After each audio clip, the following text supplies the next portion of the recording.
Պարոն Աղազարյան, փաստորեն արդեն որոշված է դատախազը վաղը կգա խորհրդարան, որպեսզի ձեզ զրկեն անձեռնմխելիությունից եւ քրեական վարույթ սկսեն ձեր դեմ, հա։ Ինչի է պատրաստ պարոն Աղազարյանը, նախ երկար ժամանակ քննարկվում էր, որ դատախազը կգա, բայց անընդհատ հետաձգվեց։ Հիմա անընդհատ դուք էլ նշում եք, որ դատախազի գալու ժամանակահատվածում դուք կսկսեք բացահայտումներ անել, այլևս չեք լռելու ԿՊ-ի մասին այնինչ չեք խոսելու եք։ Ինչի է պատրաստ Աղազարյանը այդ բացահայտումների մասով։ Չէ, ես իմ աշխարհացունց բացահայտումներ չեմ անելու, որտեղ բաներ կա, որ չի կարելի խոսել, ոչ մի պարագայում, ամենադեպս մինչև այսօրվա դրությամբ, բայց բաներ կա, որ ես ասելու եմ իմ պաշտպանական տակտիկայի մեջ, տակտիկայի շրջանակներում, որպեսզի փորձեմ հասկանալի լինել եւ գործընկերների եւ նաեւ լայն հասարակությանը, թե ինչու ամենից այսպես դասավորվեց։ Ես պետք է ստիպված եմ արդեն որոշակի բաներ ասելով, ներողություն խնդրելով այդ վիճակի համար, որ ասենք ես պետք է ասեմ որոշ բաներ։ Վերլուծել եք, պարոն Աղազարյան, ինչից սկսվեց դուք երկար ժամանակ ասում եք, որ սա ոչ միայն Քարամյանի հետ կոնֆլիկտի խնդիրներ, այլ դուք ԿՊ-ում խոսում էիք, բացահայտումներ էիք անում, այնպիսի բաներ էիք ասում, որը Նիկոլ Փաշինյանին դուր չէր գալիս։ Դրա մասին բարձրաձայնելու եք, խոսելու եք, թե ինչի հետևանքով սկսվեց այս հետապնդումները։ Այո, մի երկու դրվագ ասեմ այդ մասին, որպեսզի իմ խոսքս լինի ամբողջական եւ ընկալելի։ Դե բնականաբար ես չեմ կարծում, որ Հայաստանում կա որևէ մեկը, որ մտածում է, թե պարոն Քարամյանի եւ իմ հետ տհաճ միջադեպի արդյունքում էս ամեն ինչը ստացվեց։ Այսինքն դա ընդհանրապես առիթ էր, որ վարչապետը օգտագործեց այդ առիթը։ Ես հերու իմ սրտի հերու կամ հոգու չգիտեմ որտեղի հերու անկյունում մտածում եմ, որ վարչապետը այս ամեն ինչը անում է պետականության շահելիս ելնելով, մտածելով, որ ես խանգարում եմ, այսինքն խանգարում եմ որոշակի հարցերի, խանգարել եմ ավելի ճիշտ, որոշակի հարցերի համապատասխան ընթացքի հետ կապված։ Հիմա դե խանգարել եմ այնքանով, ինչքանով որ ես իմ կարծիքն եմ հայտնել, ինչքանով դա ազդել իմ գործընկերների վրա, թե չէ, դա ուրիշ հարց է, բայց հերու անկյունում ես իմ սրտին նորից եմ ասում, կարծում եմ, որ ինքը մտածում է պետականության շահելիս ելնելով։ Ես էլ կարծում եմ, որ ինքը սխալվում է, ինքը հասել է մարդկային, քաղաքական, բարոյական, հոգեբանական, ֆիզիկական այն վիճակին, որ արդեն ինքը սխալներ է թույլ տալիս եւ այս սխալները կարող են ճակատագրական լինել պետության համար։ Ես էլ նույն պետության համար եմ անհանգստանում եւ հետեւաբար ես պիտի ասեմ որոշակի բաներ, որպեսզի ընկալելի լինեմ հասարակության համար, իհարկե չընդունելով որ իմ ասածները կամ իմ գնահատակ ոչ ասածները այլ իմ գնահատականները դա բացարձակ ճշմարտություն է։ Ինչով եք խանգարել, օրինակ որ վերլուծում եք այդ ժամանակահատվածում, օրինակ ինչ եք ասել, ինչ process եք խանգարել։ Ես կասեմ վաղ իմ ելույթում, որովհետև որպեսզի իմ ելույթից ամբողջական կառուցվածքը չխախտեմ ներողություն։ Պարոն Աղազարյան, տեսեք, դուք ասում եք, որ խանգարել եք ԿՊ-ին դուր չի եկել ձեր սուր ելույթները, բայց իրենք էլ ասում են, որ ապացույցներ կան։ $8,000 կաշառք եք վերցրել, $23,000 կաշառք եք վերցրել, ինչ որ գործարքների մեջ եք մտել տարբեր անձանց հետ, այսինքն իրենք էլ ներկայացնում են, որ դուք ամեն կերպ ներգրավված եք եղել կոռուպցիայի մեջ։ Դե հիմա վաղը ազգային ժողովը կբավարարի դատախազի միջնորդությունը եւ իրավական գործընթացները կընթանան եւ այդ ամեն ինչը իրավական գործընթացներով ամեն ինչ իր տեղը կանգնի եւ պետք չի ասել բանը եւ ասենք նայելով դատախազի միջնորդությանը այնտեղ խոսքը գնում է որպեսզի ավելի հասկանալի լինի $23,000 ենթադրյալ կաշառքի մասին այդ 8,000 տակ դա մասերն են կազմում իբրև թե ես փաստաթղթեր ունեմ ես հիմնավորումներ ունեմ, որ կներկայացնեմ։ Վաղը։ Թղթերով։ Այսպես կներկայացնեմ, ասեմ, ով ուզում է թողա կարծա։ $23,000 թե $8,000 մասին, որ մատանի ինչ որ հեռախոս եք նվիրել, ինչ որ կնոջ։ Ամբողջական բանի հետ կապված, ամբողջական մեղադրանքի հետ կապված, որը դրված է միջնորդության հիմքում։ Ինչ վերաբերում է մատանուն, ապա դա ընդհանրապես աղոբի բարացանած այդ վարույթին մի քիչ համոհոտ տալու համար դա դատարկություն է եւ հետաքրքիր է գիտեք որն է հետաքրքիր է նա ենթադրենք հրաշքով ասենք ինչ որ հրաշքով ես ընկալելի եմ լինում հասարակության համար, ձեզ համար որպես լրագրող, բայց ես գիտ ինչքան էլ ընկալելի եմ, թե ընկալելի չեմ, ես ինքս գիտեմ, չէ, ինչ վիճակը։ Ես ինքս հասկանում եմ, որ այս արդարադատության այսպիսի ճանապարհը մեզ տաճար չի տանում։ Մենք որդեգրել ենք քաղաքականություն քրեական ենթամշակույթի դեմ պայքարի իմաստով։ Ինչքան էլ օրենքներ ընդունենք, ինչքան էլ գեղեցիկ ճառեր ասենք ամբիոներից, համալսարաններ ավարտած լինենք, եթե մեր գործնեությամբ մենք դրան չենք նպաստում, ապա հակառակ էֆեկտն է լինում։ Եթե արդարադատությունը չի կատարում իր սուրբ գործն ու պարտականությունը, դա պարարտ հող է ստեղծում քրեական ենթամշակույթի զարգացման համար։ Եվ մարդիկ ստիպված են լինում ոչ թե դիմել իրավապահ մարմիններին, այլ իրենց թաղի հեղինակավոր մարդկանց իրենց խնդիրները լուծելու համար։ Մենակ ես իմ հետ կապված ես ամեն ինչով, հսկայական հարված է հասցվում քրեական ենթամշակույթի դեմ պայքարին, հսկայական հարված է հասցվում, որովհետև մարդիկ գիտեն, մարդիկ շատ ճանաչում են ֆիգուրանտներն են ճանաչում, ինձ են ճանաչում, գիտեն ինչ խնդիրներ կա, հիմա կներկայացնեմ վաղ ես։ Ինչ խնդիրներ կա, այդ խնդիրների լուծումը, եթե քաղաքացիները չեն կարող անում իրավական ճանապարհով տեղ հասնել, ինչ պիտի անեն, պիտի արդեն ուրիշ ճանապարհներով այդ հարցերը լուծեն։ Դա շատ վնասակար բան է։ Այսինքն դուք միջնորդ եք ընդամենը հանդիսացել քաղաքացիները հարցերին լուծում տալու համար։ Ես ոչ մի բանի միջնորդ չեմ հանդիսացել։ Ես ուզում ասեմ, որ ծանոթանալով, իմ պաշտպանական տակտիկա մշակելով, ես ահագին փաստեր եմ բացահայտել, որ օրինակ նույն Արամ Մկրտչյանը 11 թվականին, թե 10 թվականին դատապարտվել է 5 տարով դատալեքսում կա 5 տարով։ Որը ձեզ $23,000 իբրև թե $23,000։ Իբրև թե ինքը դատապարտվել է 10-15 թվականին 5 տարի ազատազրկման։ Այ հիմա այս պահին ինքը գտնվում է դատական գործընթացի մեջ 19 թվականից նորից խարդախության այդ հոդվածներով մարդիկ դիմել են իրավապահ մարմիններին, որ իրենց խաբել է բնակարան, անբնակարան եւ այլ գումարներ վերցրել եւ բան չարել։ Գտնում է այդ փուլում, իսկ դրանք հետո եմ իմացել իհարկե։ Հետո իմանալով հանդերձ եւ իմ վերաբերմունքը, ասենք, կոռեկցիա եմ ենթարկել։ Եվ հիմա եւ Արամը փաստորեն Մկրտչյան 24 թվականի փետրվարի 15-ից նորից ըստ միջնորդության նյութերի լքել է Հայաստանը։ Այո, փախել։ Բայց այդ մարդիկ, որոնք դիմել են իրենց կորուստները վերականգնելու համար, ո՞նց են իրենց կորուստները վերականգնելու, եթե այդ մարդը լքել է Հայաստանը։ Մյուս անգամ չեն դիմի իրավապահ մարմիններին։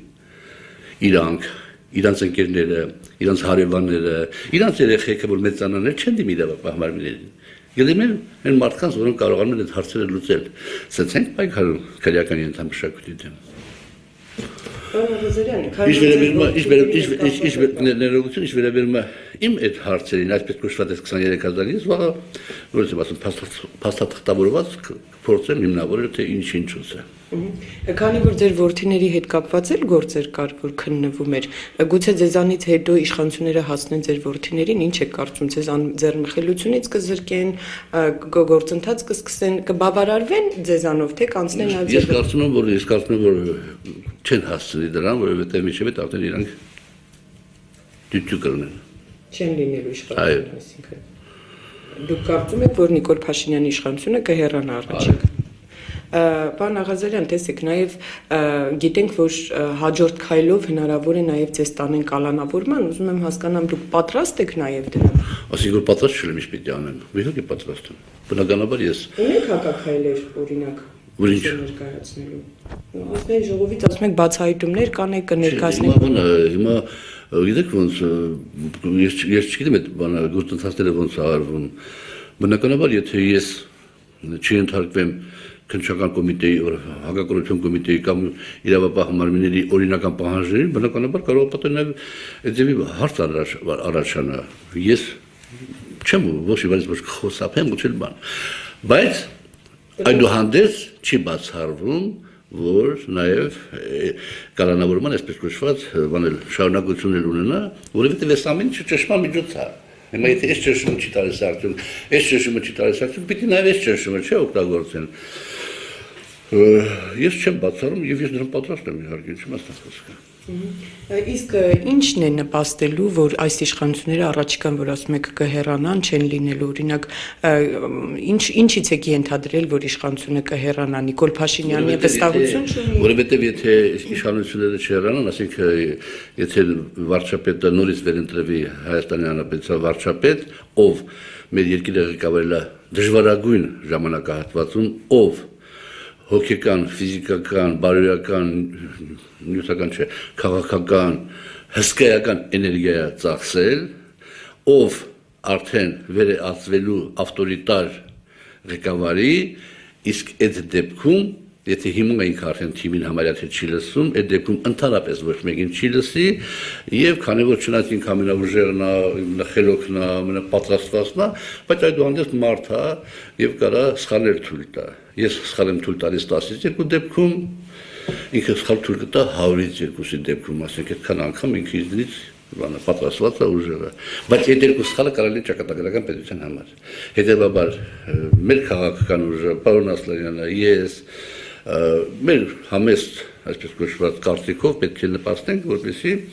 չվերարտադրվի ժողովրդին, փորձենք հասկացնենք եւ ես կարծում եմ այդ բանը կհաջողվի։ Արդեն դրամատուրգությունը նկատում եք, որ այս իշխանությունների հանդեպ այլևս վստահություն չկա։ Կա, բայց ոչ բարձր, որ ընդհանրապես վստահություն չկա, բայց բանը